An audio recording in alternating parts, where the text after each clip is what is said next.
Sally, good morning. Good morning. So we're talking about Othram Lab in the Woodlands. They take tiny, degraded samples of DNA to build a family tree that can lead investigators right to the front door of the criminal when other methods have hit a dead end. Kristen Mittelman, Chief Development Officer of Othram, joins me live now. Kristen, thank you so much for your time this morning. Thank you so much for having me on. Well, I wanted to ask you first, has the FBI or anyone in the Pima County Sheriff's Office contacted you yet about the Nancy Guthrie case? So I can't publicly confirm or deny whether we're working a case actively, but we're definitely in conversations with all law enforcement on this case. Okay, so you can't say whether DNA has been delivered then to your lab yet? That's right. I can't say whether we're actively working on a case until law enforcement announces that. Okay, let's take a look here at this chilling surveillance video that was released in the last couple of days, right, of this masked, gloved perpetrator outside Nancy Guthrie's door. Could you get touch DNA off of a door handle, even if someone is wearing gloves? Absolutely, because it would mean that those gloves were never touched to put them on. And usually they are. They never stored those gloves somewhere. They had never touched them before they put them on. People put gloves on to remove fingerprints so that they can't be identified with the traditional identifying methods in forensics. But that doesn't mean that you can't get DNA off of those pieces or that property that was found at the crime scene. And you absolutely should always try. Othram is an identity inference infrastructure company. We have built a way to look at DNA at a crime scene differently. Up until now, for 3 decades, DNA has been used at the back end of an investigation or at the front end to match the known perpetrator database. But when there's no match in the known perpetrator database, and when you don't have a possible suspect or a tip that's letting you know who your suspect is, and you're running out of time, especially like in a case like Nancy's where a victim could still be alive, you need to use DNA in a different way, and that's what Othram has built.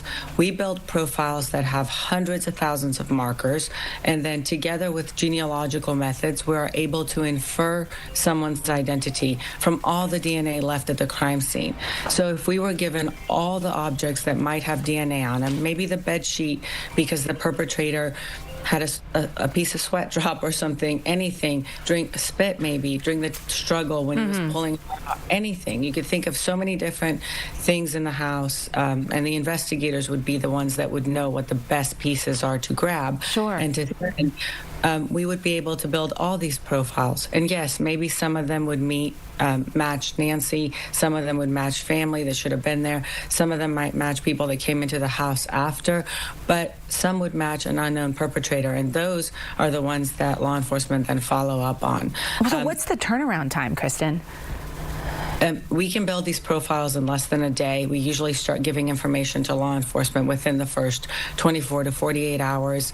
The Idaho 4 case is one that people remember. We were able to build Brian Kohlberger's DNA profile within 24 hours and start giving information to law enforcement within the first 30 hours.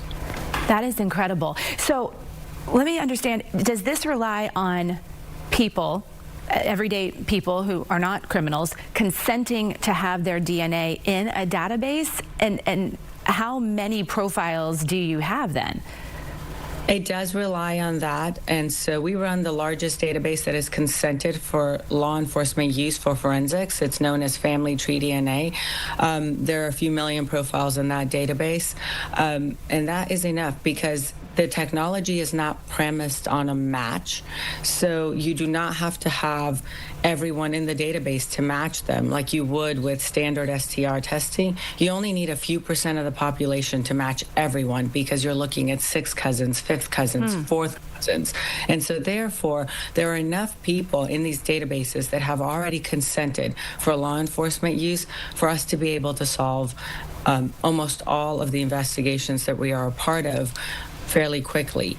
And it's not that you're going to get only that name and that information, you get information immediately. The biogeographical ancestry of the person that left the DNA in there, where their family might live. The Kohlberger case, because people know that one very well. As an example, we knew that this person had family in Pennsylvania for a very long time, very early on.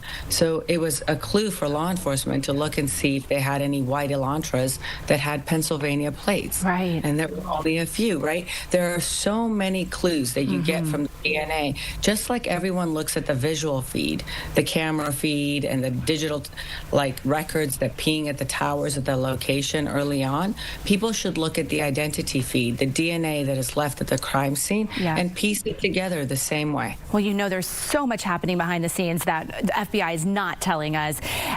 Kristen, thank you so much. We have this world-class technology happening right here in our own backyard in the Woodlands that law enforcement around the country know about now. I appreciate your time. Thanks so much. Thank you so much. Take care.